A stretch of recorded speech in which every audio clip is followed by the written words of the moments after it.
Guys, this is Jamie Lola Tallulah, and I'm starting this video for like the third time. Anyway, I am here to do a Chunky Charm tutorial video, yay! Because I had some requests for one after I did my Chunky Charm from yesterday, the Christmas one.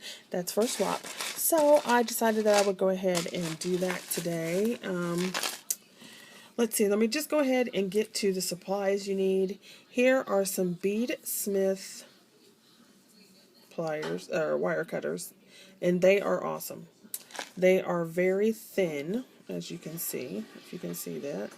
They're very thin, and they cut very close to the wire. So if you can see that here, they cut very close to the wire, which makes it a lot easier to do what you need to do.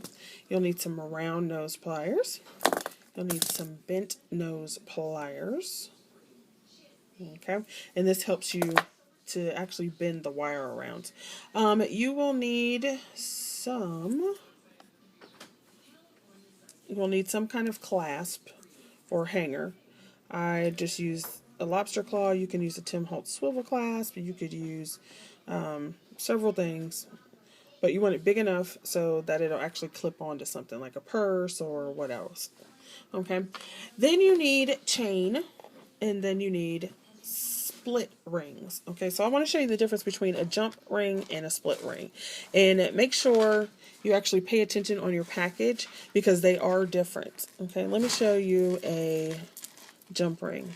Here is a jump ring right there, and if you see this jump ring, it's just one circle of metal, and it is easily opened unless you have a really thick gauge. Okay, and it's called a split ring because the ring is literally split. See that right there? And it opens like this. You don't pull it out, you twist it side by side. See that? So I'm just going to take this off. So this is a jump ring. You don't want these. This is not what you want. Okay, what you want is a split ring, not a jump ring. Okay, and people in shops and stuff will try to tell you to get jump rings. Don't do it. Get a split ring. Do you see this? This is a split ring. There's two rows of metal, and then it has the split like that. It's the same thing as when you put your keys on a keychain. Okay, except it's smaller, obviously made for jewelry making. These do not come apart as easily, okay? You have to actually slide the dangle on, so therefore it makes it more secure, okay? Now, they're a little more difficult to work with, but if you don't want your work falling apart, then use those, okay? Then, obviously, you need some chain. If you just use one chain, you could do that. I like to use multiple chains, so I'll use like 2 chains and then double one over and have them at different lengths. Okay, so this is a necklace that I got in a grab bag. You guys know my grab bag hauls. Here's some chain here. Now, here's another hint. See, this is a relatively thick chain, okay? Especially for a small split ring, okay? You want to make sure that your chain is thin enough so that you can actually get the split ring on. Okay, so I will be using this chain because it's much thinner. Okay, you also want to make sure it's strong. See, you can't, I'm pulling really hard on this and you can't pull this stuff apart. I will give you another hint. Blue moon chain, not a very good thing because you can just sit there and pull it and pull it and pull it and it'll snap apart. Okay, so I would avoid that. I bought some of that and I will not buy that again for Chunky Charms. It may work for something else, but I wouldn't do it for anything like that. Charm, bracelet, or anything that gets a lot of wear. Okay, so those are the basic supplies as far as the tools and the basic clasp and so forth. And then, of course, you need assortment of beads.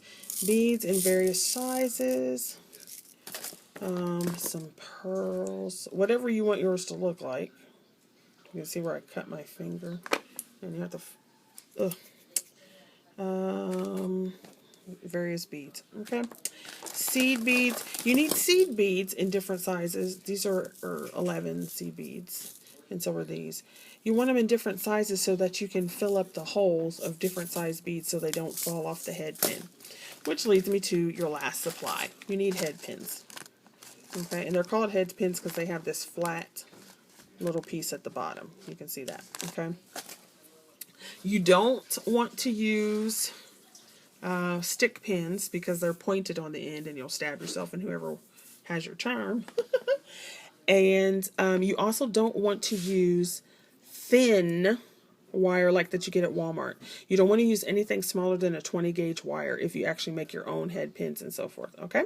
All right. So I am going to go ahead and pull up some beads here. Next step, actually the first step is to take your clasp or whatever you're going to use, with a Tim Holtz swivel clasp or whatever, and slide it onto your split ring. Okay. And you'll notice that it's partially on there.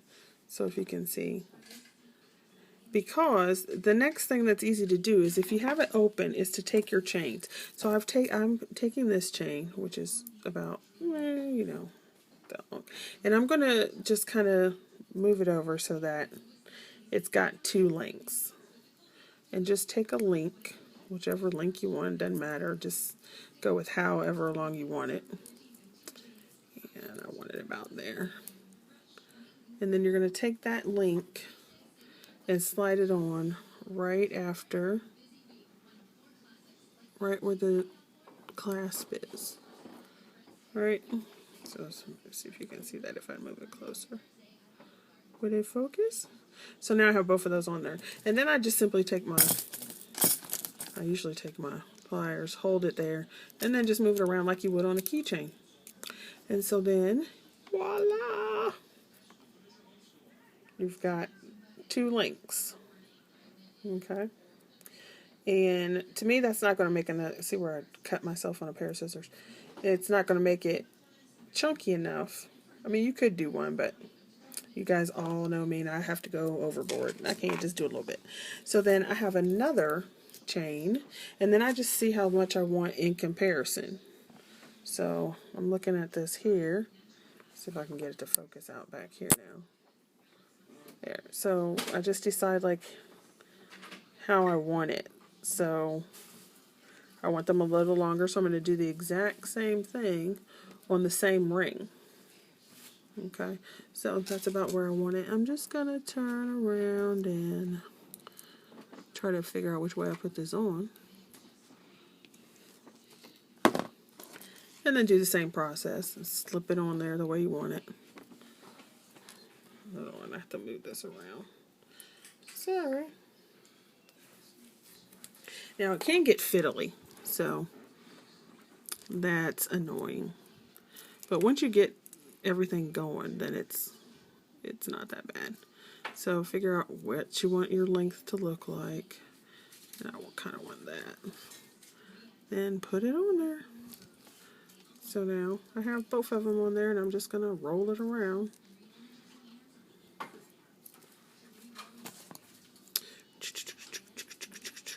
I always feel like when I'm doing tutorials I should have like some kind of music background going on or something. But then YouTube will say, you've copyright infringed and now da-da-da. So then you can't download your video and redo it. So now I have 4 different lengths of chain.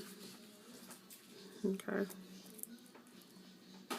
And if you aren't using reclaimed chain and you just go buy chain out at the store, get it at, one of the craft stores or something, you just cut the chain to what you want, right? So now I have 4 links. So I'm just going to set that aside, and then the next thing I'm going to show you how to do is to do some bobbles. Okay, so I'm going to try to turn the light a little bit away so that it'll focus. Okay, now let me do a little tip here too. So I'm going to hopefully do a tip that'll help you. Okay, on this one, I have to have one big bobble. So when I hang it, that means it's going to take up all this space, right? You want to vary where you put your beads so that they fall in different places. So for example, this one, I've got a long set of skinny ones down here, which moves my bigger bead up further.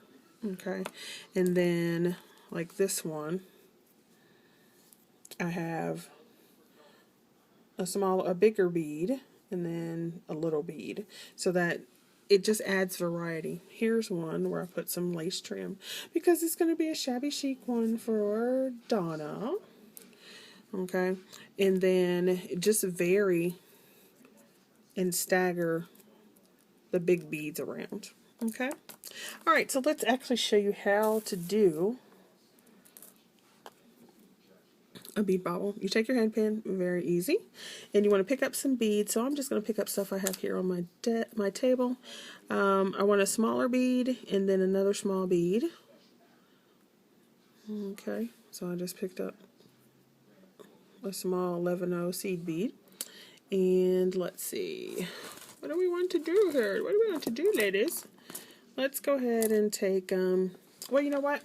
Why don't I go ahead and use this opportunity to show you how to do this kind of bead, okay?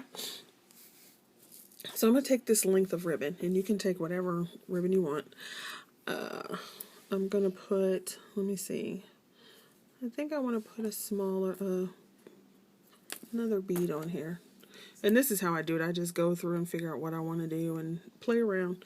So I have this one, put that back on there. And then I want to do this ribbon one.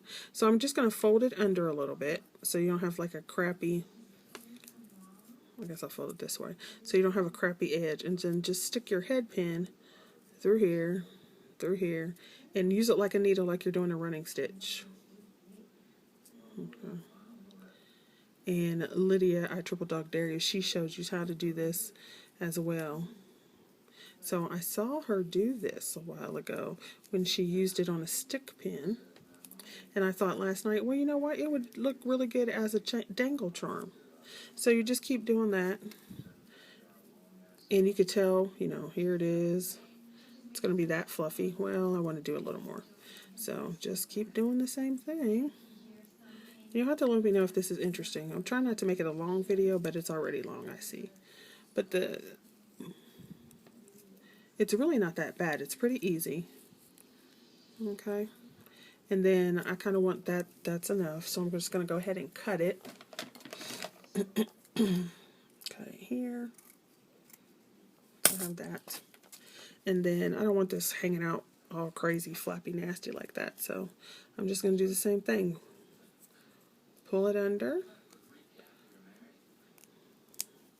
There you go. Squish. That looks like a little flower. And then, you could use these for a pair of earrings as well.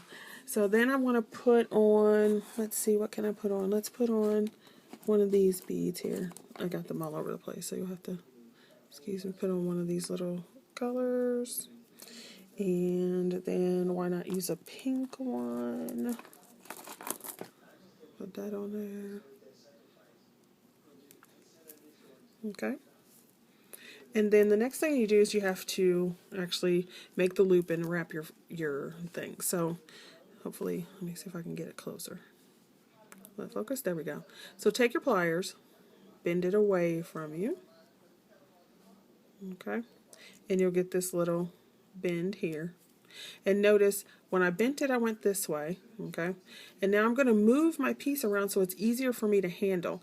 I taught some classes in the bead shop, and, people would try to, like, turn it this way. Move your piece so that you can move it around and see what you're doing. So I'm going to move this here, take this, bend this up here, like that. So now I have, like, a little loop going the other way. Hold on to that, and I just use my finger here, pull it up. Okay, because I don't have a lot of room because I made this kind of big. So see that? So this is what it looks like. Put that in there. And this is where, now look, because I need to be able to work with it, I'm switching hands. And you just do what's comfortable, so that helps you out. So I need to be able to pull this. So I'm going to pull this piece right here with my pliers and pull it around. Okay, and just grab it and pull it around. And keep on doing it. And you want to do it tightly so that it wraps around there. Can you see that? Okay. And notice I took my pliers out and moved them so it would be easier for me to do what I need to do. And then you just keep going. Get it around there. And get it tight. Right. And there you go. And if there's extra that you don't want on there, you just clip it off. Alright, so I'll do it again. Because, can you ever have too many baubles? Right, why can you can't have too many baubles. Right. right? Okay, so I'm going to do a button this time. Okay, so I have this old vintage button. It's got a shank on it. And I put a bead here to make the stop because this hole is bigger than the head pin it'll go. So just slide your bead in there and make sure it's big enough so that it doesn't slide through. Okay, and then, well, that looks kind of weird, right? And that just looks kind of weird dangling like that. So you kind of want to fill it up. So what I'm going to do is put more beads on it. And then I will show you what it looks like in the back. Okay. And I'm just going to put enough beads on it to stabilize it in the back. So there you go. All right. And then I'm going to do the same thing that I did before. So I'm going to take this, take my round nose pliers, bend it down. Boop. Now this one you kind of have to hang on to more. Just bend it down. There we go. And I'm going to turn it so I can get it to be user-friendly. User-friendly. Bend it back. Grab my wires and pliers. Oops. And like I said, some of these can be fiddly, but once you get it, it's okay. Bend it back this way. Okay. So create my little loop. And then I'm going to put I always use my fingers first and then get it started. Just like that. I switched my hands because that's easier for me to do. Some people that's not, but for me it is. Grab this. Wrap it tightly. Okay. So you don't want it too loosely because then you'll have these ugly little bumps. Okay. So just wrap it tightly.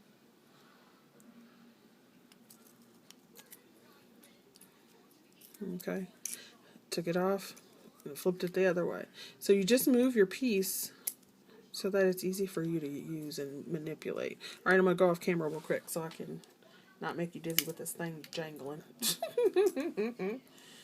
All right. And then I'm going to cut this video off. Okay, so here I've got it all wrapped up. Well, there's this extra piece. We don't want that. So I'm just going to go ahead and snip that off. And notice how far down I went. I went all the way down here. Okay, cut that off. And when you are using wires, you want to hold it so it doesn't go flying. And then you have a bead shank button charm. Okay, all right, on to the next piece of the video. Okay, ladies, so I had made a bunch of units before yesterday while I was waiting on the first part to load. So I've gone ahead and put the charm together. Let's see if I can clear this up for you. Oops. Here we go. So I've put a bunch of the charms on. Let me know if you think it looks shabby chic enough. I think it looks shabby chic. Okay.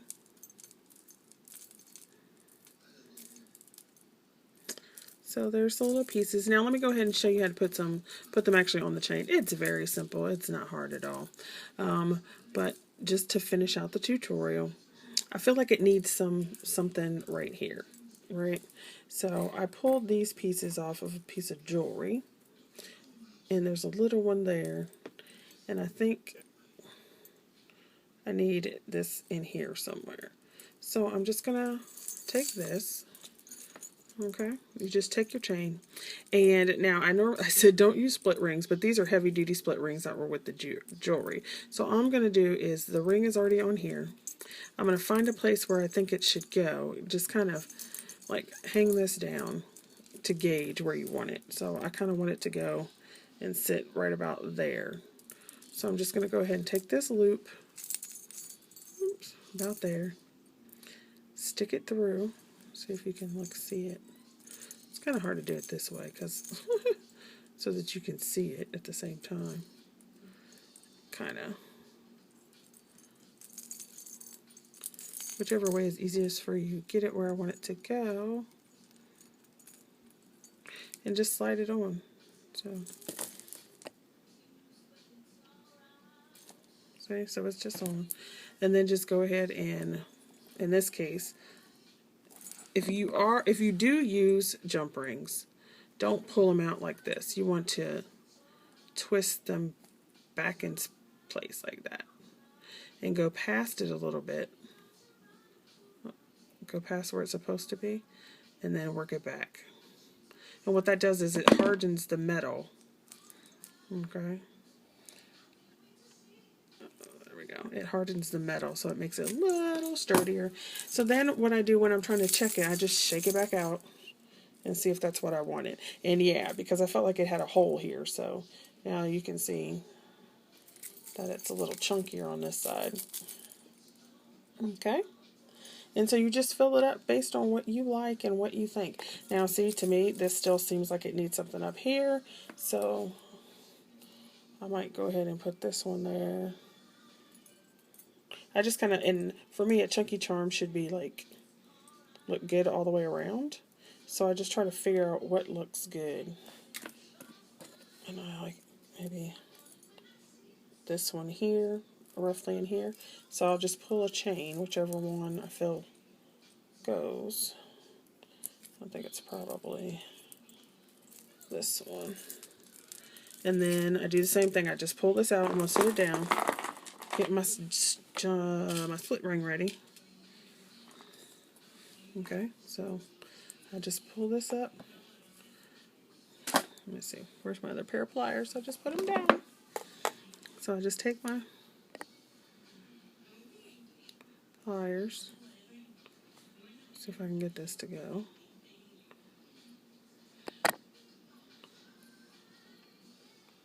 Split that open. And they have a tool that makes this easier, but I don't have one.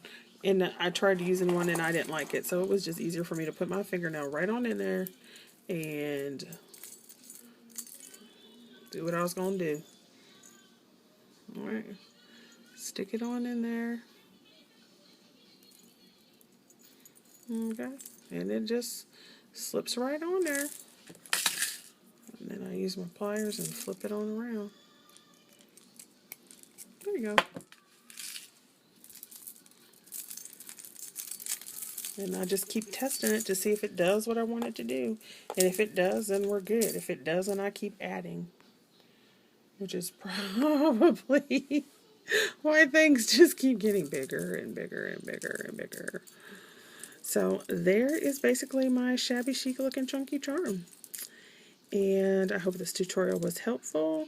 And I know it's kind of a long video, but I wanted to make sure you got the tips in that would help, you know, especially if this is your first time doing any wire work or jewelry or trying to, you know, put one of these together without having any, too much wire experience, or, you know, because sometimes they don't know what they're talking about in like Walmart when they say, oh, you need this or whatever. No, you don't.